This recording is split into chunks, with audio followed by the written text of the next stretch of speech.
The विचर season 1 episode 3। कहानी की शुरुआत होती है एक बिल्कुल ही नए राज्य जिसका नाम है तमीरिया। सीन की शुरुआत में हमें एक छोटे बच्चे को दिखाया जाता है जिसकी हालत बहुत ज़्यादा ख़राब है।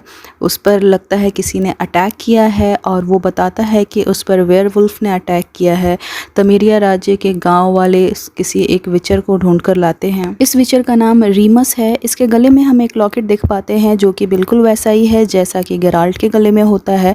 इससे हमें ये पता चलता है कि गेराल्ट और रीमस दोनों एक ही स्कूल से विचर की ट्रेनिंग लिए हुए हैं और ये विचर जो है गांव वालों से इस मॉन्स्टर से लड़ने के लिए 3000 सोने के सिक्के मांगता है। गांव वालों की स्थिति बहुत अच्छी नहीं होती है। वो किसी तरह से पैसे इकट्ठे करके रीमस को देते हैं ताकि वो लड़े और रीमस फिर पहुंचता है उस मॉन्स्टर के पास। देख पाते हैं कि रीमस की जो आंखें हैं वो काली हो चुकी है। इसका मतलब कि वो काढ़ा पी चुका है जिसकी वजह से विचर की ताकत जो है वो कई गुना बढ़ जाती है।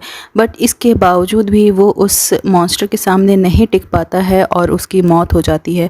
फिर दूसरे ही पल हम देखते हैं कि वो बच्चा जो कि बहुत बुरी हालत में था वो भी सरवाइव नहीं कर पाता है और उसकी भी मौत हो जाती है। फिर अगले सीन में हम देख पाते हैं गेराल्ट ऑफ रिविया को जो कि एक सेक्स वर्कर के पास है। वो लड़की जेस्कियर के गानों की वजह से गेराल्ट को बहुत अच्छे से जानती है। यहाँ हमें पता चलता है कि जेस्कियर के गानों की वजह से गेराल्ट को लोग अब पॉजिटिव नज़रों से देखने लगे हैं। उसी लड़की से गेराल्ट को रीमस के बारे में पता चलता है और ये भी पता चलता है कि पास के गांव में एक मॉन्स्टर है जिसे मारने के लिए रीमस गया था बट वो गांव वालों के पैसे लेकर भाग गया है। इससे हमें ये पता चलता है कि लोगों को ये बात झूठ बताई गई है जबकि रीमस मॉन्स्टर के हाथों मारा गया है। गेराल्ट के पास ज़्यादा पैसे नहीं है कि वो यहाँ पे कर सके। वो अपना चहीता घोड़ा जिसे वो अपना दोस्त भी मानता है उसे मजबूरी में वहाँ गिरवी छोड़ करके जाता है और घोड़े के कान में वो कहता है कि मैं तुम्हें जल्द ही लेने आऊँगा। और उसके बाद गेराल्ट तमीरिया की तरफ रवाना हो जाता है इस उम्मीद में कि वो मॉन्स्टर को मार देगा और कुछ पैसे वहाँ से उसे मिल जाएंगे जिससे वो अपने घोड़े को छुड़ा पाएगा। गेराल्ट तमीरिया पहुँचता है। तमीरिया में उसकी मुलाकात कुछ लोगों से होती है और उन लोगों की बातों से गेराल्ट को समझ में आता है कि वहाँ की प्रजा अपनी राजा से खुश नहीं है क्योंकि राजा मॉन्स्टर को मारने के लिए कोई उचित कदम नहीं उठा रहा है। इसलिए लोग यहाँ के विद्रोह करना चाहते हैं और जब गेराल्ट बताता है कि वो मॉन्स्टर को मार देगा तो लोगों को भी विचर पे ज़्यादा भरोसा नहीं है क्योंकि रीमस की वजह से उनका भरोसा विचर से उठ चुका है। बट गेराल्ट उन्हें वादा करता है कि वो मॉन्स्टर को मार देगा, उसके बाद ही आप मुझे पैसे देना और जितना पैसे आप रीमस को वादा किए थे आप मुझसे आधा ही पैसा मुझे देना। इतने के बाद लोगों का विश्वास थोड़ा बनता है विचर पर और डील होने ही वाली होती है कि वहाँ राजा के कुछ लोग पहुँचते हैं। राजा के लोगों में ऑस्ट्रिट नाम का एक बंदा होता है जो कि लोगों को डरा धमका कर वहाँ से भगा देता है और विचर को भी शहर छोड़कर चले जाने को कहता है। विचर को छोड़ने के लिए राजा के लोग उसे सीमा के बाहर तक ले जा रहे होते हैं। तभी अचानक रास्ते में घोड़े पे सवार सारे राजा के लोग बेहोश होकर गिर जाते हैं जिससे विचर चौंक जाता है। वो पलट कर देखता है तो वहाँ एक जादूगरनी होती है जिसका नाम ट्रिस मैरीगोल्ड होता है। वो बताती है कि वो राजा की सलाहकार है। वह विचर के पास में किसी खास मकसद से आई है। वो बताती है कि वह मॉन्स्टर को मारना नहीं बल्कि बचाना चाहती है जिसमें उसे विचर की हेल्प चाहिए। ट्रिस गेराल्ट को बताती है कि इस मॉन्स्टर का आतंक इस शहर पर पिछले 6 साल से चल रहा है। ये मॉन्स्टर हर पूर्णिमा की रात को एक कब्र से बाहर निकलता है और ये कब्र और किसी का नहीं बल्कि राजा की बहन क्वीन एडा का है। ऐसा माना जाता है कि मरने के समय क्वीन एडा का किसी व्यक्ति के साथ अफेयर था और वो प्रेग्नेंट थी। उसके पेट में पल रहे बच्चे पर किसी का अभिशाप था जिस वजह से वो एक मॉन्स्टर बन गया है और राजा का कोई अपना संतान नहीं है जिसकी वजह से ये बच्चा जो है वो गद्दी का हकदार है और इसी वजह से इस मॉन्स्टर को जिंदा पकड़ना बहुत ज़रूरी है। इसके बाद ट्रिस गेराल्ट को रीमस की डेड बॉडी के पास ले जाती है। डेड बॉडी को देख करके गेराल्ट बहुत नाराज़ होता है क्योंकि रीमस की मौत को लोगों से छिपाया गया था। लोग सोचते थे कि रीमस पैसे लेकर भाग गया। जाहिर है कि राजा ने ऐसा क्यों किया क्योंकि अगर लोगों को पता चल जाता कि रीमस एक विचर भी मॉन्स्टर के सामने नहीं टिक पाया तो लोग डर जाते और शहर छोड़कर जाने लगते। गेराल्ट रीमस के बॉडी की जांच करता है, जिससे उसे पता चलता है कि उसके शरीर में उसका जिगर और उसका लिवर गायब है। वो अंदाज़ा लगा लेता है कि इस तरह से शरीर के अंगों को चुनकर खाने वाला एक ही मॉन्स्टर हो सकता है और वो है स्ट्रिगा। इसके बाद सीन शिफ्ट होता है 30 साल पहले येनेफर की दुनिया में, जहां येनेफर और स्ट्रिड को दिखाया जाता है उन दोनों का अफेयर चल रहा है। दोनों इस बात से खुश हैं कि दोनों की शिक्षा पूरी हो चुकी है। स्ट्रिड को पुराने इमारतों के शोध के लिए भेजा जाएगा और वहीं येनेफर को राजा के सलाहकार के तौर पर एड्रिन भेजा जाएगा। यहाँ एक और बात मैं ये बता दूं कि जैसे ही जादूगरनी की शिक्षा पूरी होती है, उन्हें ये हक होता है कि वो अपने आप को निखार सकें, वो अपनी कमियों को दूर कर सकें, और ये भी जादू के भरोसे होता है। इस बात से येनेफर भी बहुत ज़्यादा खुश है। स्ट्रिड के पूछने पर कि तुम अपना रूप कैसा लेने वाली हो, पर उसे अभी कुछ भी नहीं पता है, वो अभी कुछ भी नहीं जानती है। बस वो पहले जैसी लो कॉन्फिडेंस और डरी हुई लड़की नहीं बनना चाहती है। डरी हुई लड़की बन करके वो वापस एड्रिन नहीं जाना चाहती है। इसके बाद येनेफर उस जादूगर के पास पहुंचती है जो उसका रूप बदलने वाला है, पर येनेफर अभी तक कंफ्यूज है कि उसे कैसा रूप चाहिए। वहां पर टिसाया पहुंचती है और वो येनेफर से कहती है कि इस दुनिया में ऐसा कोई भी व्यक्ति नहीं है जो आईने में देखे और कोई कमी ना निकाल सके, पर जादूगरनियों के लिए ऐसा नहीं कहा जा सकता है। वो अपने आप को परफेक्ट बना सकती है।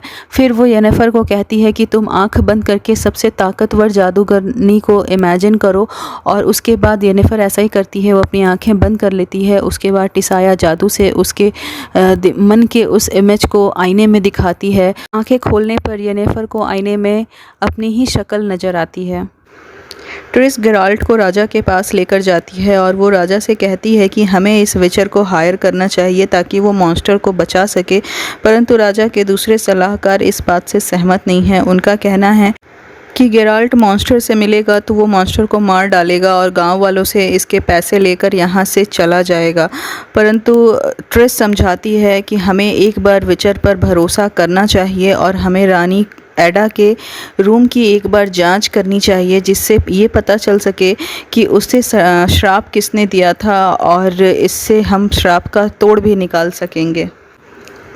राजा इन सारे तर्क वितर्क से परेशान हो जाता है और सभी को वहाँ से चले जाने को कहता है। सभी लोग दरवाजे से बाहर जा रहे होते हैं, तभी विचर अचानक सभी को धक्का देकर रूम को अंदर से बंद कर लेता है, क्योंकि गेराल्ट को राजा फोल्टस से अकेले में बात करनी थी। गेराल्ट ये समझ चुका है कि क्यों राजा उस मॉन्स्टर को नहीं मारना चाहता है। राजा ने कभी कोई शादी नहीं की, उसकी अपनी कोई संतान नहीं है।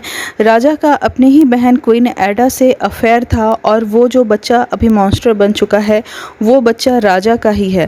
परंतु इन सारी बातों को राजा एक्सेप्ट नहीं करता है और वो विचर को शहर छोड़ कर चले जाने को कहता है। इसके बाद कहानी फिर से 30 साल बाद येनेफर की दुनिया में शिफ्ट होती है, जहां अर्तुजा में ब्रदरहुड ऑफ सॉर्सरर्स की मीटिंग चल रही है, और इस मीटिंग में ये डिस्कशन हो रहा है कि सिंत्रा राज्य में कौन सी जादूगरनी को भेजा जाए। एक्चुअली यहाँ एक मैं बात बता दूं कि इस अर्तुजा में जितनी भी जादूगरनियों को ट्रेनिंग दिया जाता है, जब उनकी ट्रेनिंग कंप्लीट हो जाती है तो वो अलग अलग राज्य में अलग अलग राजाओं के सलाहकार के तौर पर नियुक्त होती हैं, ताकि वो राजाओं को शासन करने में हेल्प कर सके। तो यहाँ सिंत्रा के बारे में बात हो रही है, और सिंत्रा किसी भी जादूगरनी को अपने राज्य में एंटर नहीं करने देना चाहते हैं। इसके पीछे कारण ये है कि वो ब्रदरहुड ऑफ सॉर्सरर्स को नहीं पसंद करते हैं। उनके यहाँ हम लोगों ने मॉसेक को देखा था, जो कि एक जादूगर ही था, परंतु वो ब्रदरहुड ऑफ सॉर्सरर्स का हिस्सा नहीं था। इसके बाद निल्फगार्ड राज्य की बात होती है। टिसाया कहती है कि उसने अपने एक स्टूडेंट फ्रिंजला को निल्फगार्ड में नियुक्त करने का फैसला किया है। इस बात से स्टेगोर सहमत नहीं है। उसका मानना है कि येनेफर को निल्फगार्ड भेजा जाए, परंतु टिसाया समझाती है कि येनेफर को एंड्रिन भेजा जाएगा, क्योंकि येनेफर खुद एंड्रिन की ही रहने वाली है, और एंड्रिन का राजा भी यही चाहता है कि उसके पास ऐसी जादूगरनी आए जो कि उसके राज्य के बारे में जानकारी रखती हो, वहीं से बिलोंग करती हो। इस बात पर स्टेगोर कहता है कि येनेफर हाफ एल्फ है, सिंत्रा वाले एल्फ से नफरत करते हैं, और सिंत्रा का एंड्रिन से अच्छे व्यापार संबंध संबंध है। ऐसे सिचुएशन में अगर सिंत्रा वालों को ये पता चले कि येनिफर हाफ एल्फ है तो वो एंड्रिन से सारे व्यापार संबंध तोड़ देंगे।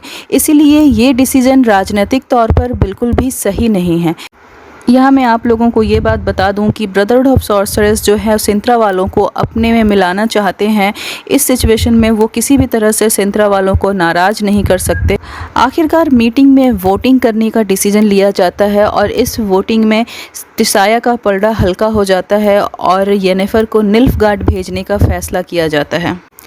येनिफर को जब ये बात पता चलती है तो वो बहुत नाराज़ होती है और वो टिसाया के पास पहुंचती है। टिसाया से उसे पता चलता है कि ये डिसीजन उसके एल्फ होने की वजह से लिया गया है। इस बात से टिसाया पर और भी ज़्यादा नाराज़ हो जाती है और पूछती है कि उसने ये बात बाकी लोगों को क्यों बताया। तब टिसाया उसे बताती है कि उसने उसका राज किसी के सामने नहीं खोला है, बल्कि ये इस्ट्रिड ने स्टेगोबोर को बताया है।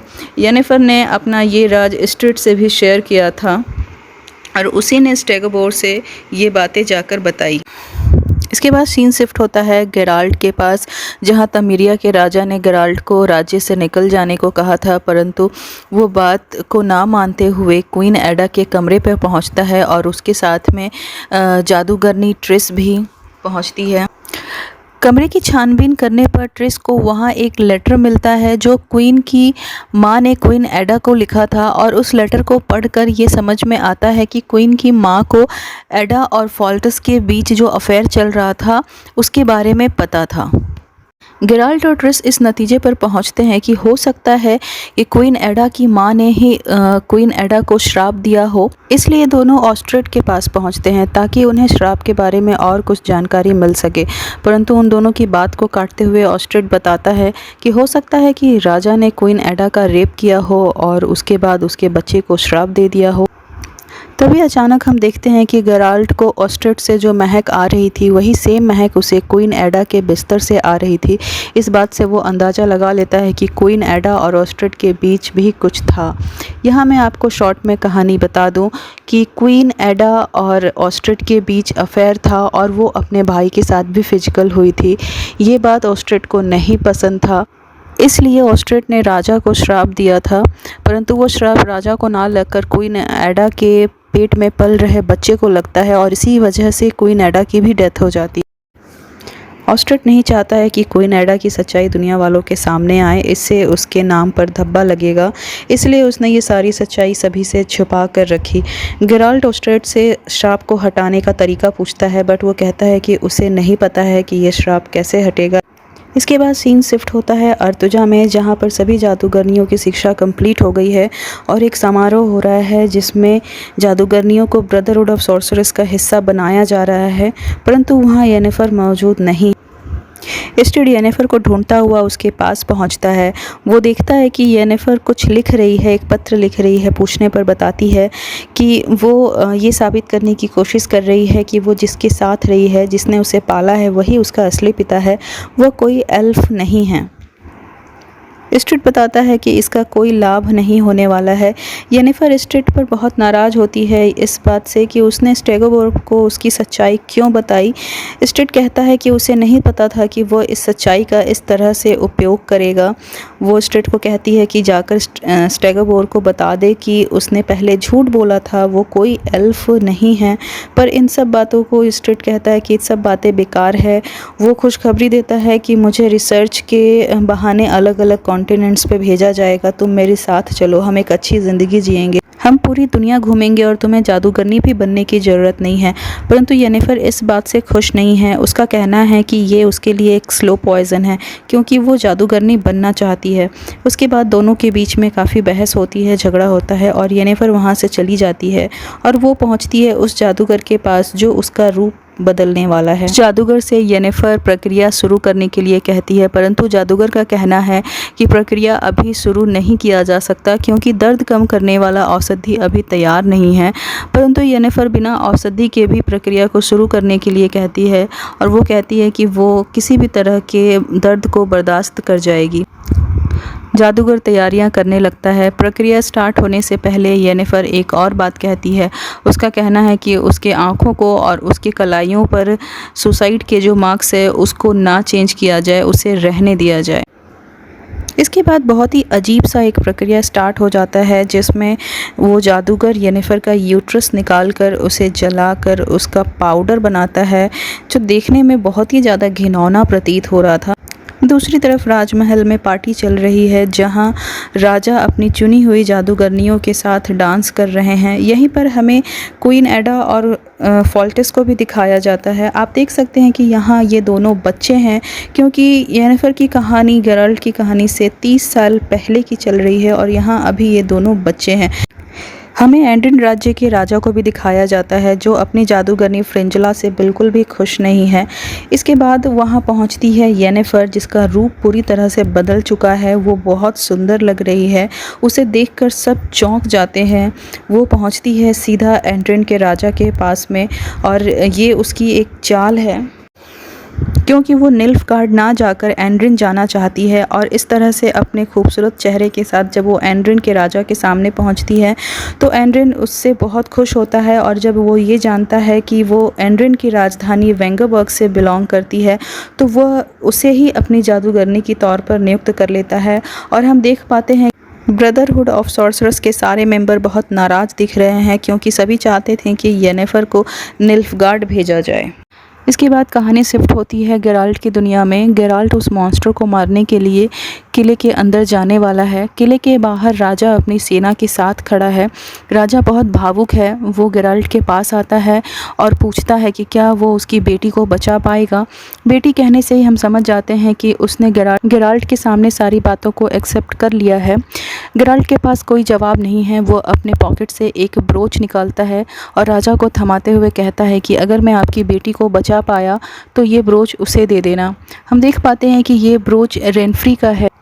रेनफ्री के मरने के बाद गेराल्ट ने उसका ब्रोच अपने पास रख लिया था। रेनफ्री को गेराल्ट नहीं मारना चाहता था। रेनफ्री भी एक प्रिंसेस थी जिसे दुनिया मॉन्स्टर मानती थी और उसे गेराल्ट बचाना चाहता था, परंतु बचा नहीं पाया। परंतु यहाँ इस प्रिंसेस को बचाकर वो अपने गिल्ट को दूर करना चाहता है। इसके बाद गेराल्ट को क्वीन एडा के कमरे में दिखाया जाता है जहां ऑस्ट्रेट उसी बेड से बंधा हुआ है। ऑस्ट्रेट लगातार गेराल्ट को छोड़ देने के लिए कहता है, परंतु गेराल्ट उसे नहीं छोड़ता और पूछता है कि श्राप से मुक्ति का क्या तरीका है, परंतु वो बताने के लिए तैयार नहीं है। परंतु थोड़ी देर बाद ही उसे रियलाइज़ होता है कि अगर उसने सब कुछ गेराल्ट को नहीं बताया तो वो स्ट्रिगा आएगा और उसे तुरंत मार डालेगा। ऑस्ट्रेट गेराल्ट को बताता है कि बहुत पहले एक जादूगरनी उससे मिली थी और उसने उसे एक लैंप दिया था और कहा था कि उस लैंप के खून से उसे पूरी रात नहाना है, और एक मंत्र बताया था जो कि एल्विन लैंग्वेज में था। उस मंत्र को पूरी रात बोलते जाना है सुबह तक, जब तक कि मुर्गा 3 बार बान ना दे। ये सारा प्रोसेस सुनकर गेराल्ट समझ जाता है कि यह किस तरह का श्राप है। उसे पता है कि अब आगे क्या करना है। उसे बस स्ट्रिगा को पूरी रात लड़ना है और उसे कब्र में जाने से रोकना है ताकि सुबह जब सूरज की रोशनी उसके शरीर पर पड़े तो उसे श्राप से मुक्ति मिल जाए। पर यह उतना भी आसान नहीं था। स्ट्रिगा बहुत ही ज़्यादा स्ट्रॉन्ग मॉन्स्टर था जिससे पूरी रात लड़ना बहुत मुश्किल था। उसके बाद गेराल्ट ऑस्ट्रेट को वहीं बंधा हुआ छोड़कर चला जाता है। थोड़ी देर बाद ही कब्र से ढक्कन हटता है और स्ट्रिगा वहां से निकलता है। सबसे पहले ऑस्ट्रेट को सामने पाकर वह एक पल भी ना सोचते हुए उसे मार डालता है और उसके बाद वो पहुंचता है गेराल्ट के पास। गेराल्ट उसे चांदी के सीकड़ से बांधने का कोशिश करता है परंतु चांदी के सीकड़ को तोड़ देता है। उसके बाद दोनों के बीच लड़ाई चलती है जो कि सुबह तक चलती रहती है। सुबह सूरज की रोशनी को देखकर स्ट्रिगा कब्र में जाने की कोशिश करता है, परंतु उससे तेज जल्दी से दौड़कर गेराल्ट उस कब्र के अंदर चला जाता है और कब्र के ढक्कन को अंदर से बंद कर लेता है। स्ट्रिगा बहुत तड़पता है ताकि वो ढक्कन हटाकर अंदर जा सके, परंतु वो अंदर नहीं जा पाता है। थोड़ी देर बाद गेराल्ट जब कब्र से बाहर निकलता है तो वो देखता है कि वो मॉन्स्टर अब एक लड़की में बदल चुका है जिसके पूरे बदन पर कीचड़ लगा हुआ है, परंतु उसके अभी भी हाथ के नाखून राक्षस जैसे ही हैं। गेराल्ट को सामने देखकर वह लड़की उस पर अटैक करती है और उसके गले पर नाखून लग जाने से गेराल्ट का काफ़ी खून बाहर निकलने लगता है और गेराल्ट बेहोश हो जाता है। जब उसकी आंख खुलती है तो वो अपने सामने ट्रेस को देखता है जो उसकी मरहम पट्टी कर रही होती है। उसे पता चलता है कि प्रिंसेस अब बिल्कुल ठीक है। यहाँ ट्रेस गेराल्ट से पूछती है कि रेनफ्री कौन है, क्योंकि गेराल्ट नींद में बेहोशी की हालत में रेनफ्री का नाम लिए जा रहा है। हम यहाँ हम देख पाते हैं कि विचर को जहाँ इमोशनलेस बताया गया है, रेनफ्री के लिए उसके मन में एक स्ट्रॉन्ग फीलिंग है। इसके बाद सीन शिफ्ट होता है सीरी के पास। सीरी एक जंगल में बेहोश है। अचानक उसे कुछ आवाज़ सुनाई देती है जंगल की ओर से और वो बड़े तेज़ कदमों से जंगल की तरफ जाने लगती है। उसके पीछे दारा है जो उसे रोकने की कोशिश कर रहा है, परंतु उसे और कुछ भी सुनाई नहीं दे रहा है। दारा लगातार उसकी तरफ चले जा रहा है पीछे पीछे। उसे आसपास कुछ मुर्दा दिखते हैं जिसके ऊपर तीर लगे हुए हैं और उसी समय एक तीर आकर दारा को भी लगता है। दारा गिर पड़ता है, परंतु सीरी को अब भी कुछ भी समझ में नहीं आया है। वो जंगल की तरफ चली जा रही है और यहाँ ख़त्म हो जाता है एपिसोड 3।